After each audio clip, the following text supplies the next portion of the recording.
बिस्मिल्लाहिर्रहमानिर्रहीम। अस्सलाम वालेकुम व्यूअर्स, कैसे हैं आप। उम्मीद करती हूँ कि अल्लाह के फ़ज़ल करम से बिल्कुल ठीक होंगे, हेल्दी होंगे। तो आज मैं आपके साथ शेयर करने जा रही हूँ फ़िश फ्राई की बिल्कुल आसान रेसिपी, जिसको आप रमज़ान के लिए स्टोर करके भी रख सकते हैं। तो आज मैं आपके साथ ये रेसिपी शेयर करूंगी। अगर आपको ये मेरी वीडियो अच्छी लगे तो प्लीज़ मेरे चैनल को सब्सक्राइब कर दीजिएगा, लाइक कीजिएगा और बेल आइकन के बटन को प्रेस करना मत भूलिएगा। तो चलिए स्टार्ट करते हैं आज की ये रेसिपी। इसके लिए सबसे पहले क्लीन एक बाउल ले लीजिए।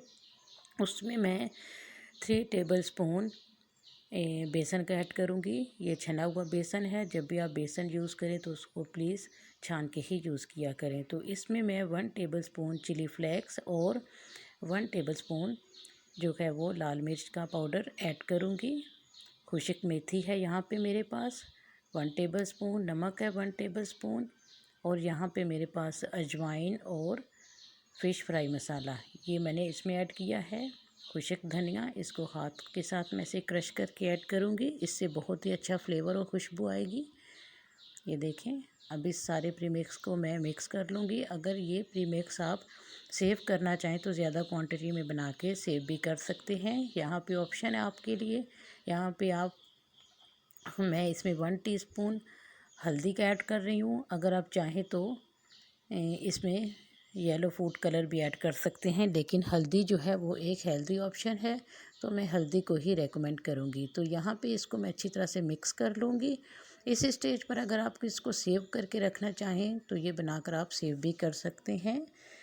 तो यहाँ पे ये देखें, 1 टेबल स्पून मैंने लहसुन अदरक का पेस्ट ले लिया है। 1 टेबल स्पून लेमन जूस है, ये मेरे पास स्टोर था, फ्रीज़ हुआ था, तो इसको मैं फिर ऐसे क्रश करके डाल दूँगी। अच्छी तरह से मैं इसको मिक्स करूँगी।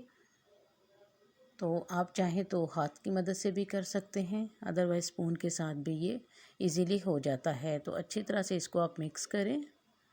लहसुन और लेमन डालने से पहले आप ये प्रीमिक्स सेव करके बना के रख सकते हैं। रमज़ान में इजीली आप इसको यूज़ करेंगे, टाइम की बहुत सेविंग होगी इससे, और आपके जो है वो टेस्ट भी आपको पता चल जाएगा कि नमक मिर्च आपने कितना डाला इसमें। तो चलिए यहाँ पे एक बड़ा सा बाउल ले लेते हैं, जिसमें मैंने 1 kg फ़िश जो है वो अच्छी तरह से वॉश की हुई थी और उसको फिर मैंने ड्राई कर लिया था। पानी बिल्कुल भी नहीं होना चाहिए फ़िश में। ये देखें 1 kg फ़िश है यहाँ पे, और इसको मैं यहाँ पे करने लगी हूँ मैरिनेट। तो जितना भी ये हमने मसाला बनाया है, एक एक चम्मच करके मैं इसको मिक्स करूँगी, डालती जाऊँगी और फिर साथ साथ इसको ऐसे हिलाती जुलाती जाऊँगी ताकि ये अच्छी तरह से मिक्स हो जाए। बाद में इसको मैं हाथ की मदद से भी करूँगी ताकि जितने भी इसमें ये फ़िश की बोटियाँ हैं तो सब में अच्छी तरह से ये लग जाए, अच्छी तरह से इसकी कोटिंग हो जाए। तो ये इसको मैं जितना भी ये इसका मसाला ये सारा इसमें ऐड कर दूँगी। तो चलिए अब इसको हम मिक्स कर लेते हैं। हाथ की मदद से करेंगे तो ज़्यादा बेटर होगा। अच्छी तरह से सारी बोटियों में ये अच्छी तरह से मसाला लग जाएगा। तो इसमें ये देखें, हाथ को अच्छी तरह से वॉश कर लें पहले आप, तो फिर उसके बाद ही ये कोई भी कुकिंग का काम है वो आप कीजिए कीजिए। ये अच्छी तरह से मैं इसको मिक्स कर लूँगी ताकि अच्छी तरह से ये इसमें लग जाए। तो यहाँ पे मैं इसको 1 घंटे के लिए रेस्ट दूँगी। उसके बाद मैं इसको फ्राई करूँगी। अगर आपने यहाँ पे इसको फ्रीज़ करना है, स्टोर करना है, तो इस स्टेज पर आप इसको डायरेक्टली स्टोर कर सकते हैं। किसी भी ज़िप-लॉक बैग में डाल के, कंटेनर में, साफ़ कंटेनर में डाल के इसको आप स्टोर कर सकते हैं। अदरवाइज़ यहाँ पे 1 घंटे के बाद आप इसको रेस्ट दें और फ्राई कर लें, तो बहुत ही अच्छा इसमें जो है वो टेस्ट आएगा। और ये बहुत झटपट से बन के रेडी हो जाती है, क्योंकि प्रीमिक्स अगर आपने पहले बनाया होगा रमज़ान में, जैसे कि मैंने आपको बताया, तो फिर बिल्कुल भी आपको झंझट नहीं होगी। तो यहाँ पे मेरे पास ये साफ़ कंटेनर था, इसी में मैं इस डिब्बे में इसको डाल दूँगी।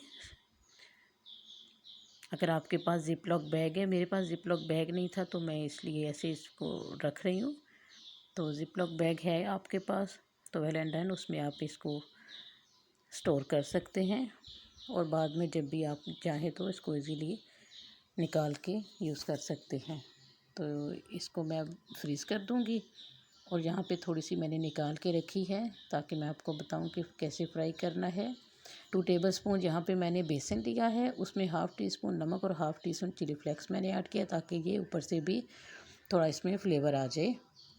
तो बैटर की कंसिस्टेंसी आप ये देख लें, बहुत पतली भी ना हो, बहुत गाढ़ी भी ना हो। बहुत अगर यहाँ पे आप गाढ़ी रखेंगे तो वो एक अजीब सी कोटिंग फ़िश के ऊपर लग जाएगी, तो अजीब सा टेस्ट होगा, बिल्कुल भी अच्छी नहीं लगेगी।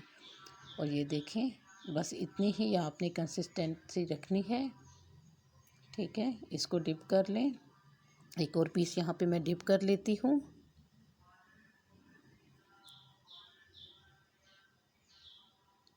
तो अच्छी तरह इसको कोट करके यहाँ पे फ्राई पैन में ऑयल गर्म हो चुका है ऑलरेडी।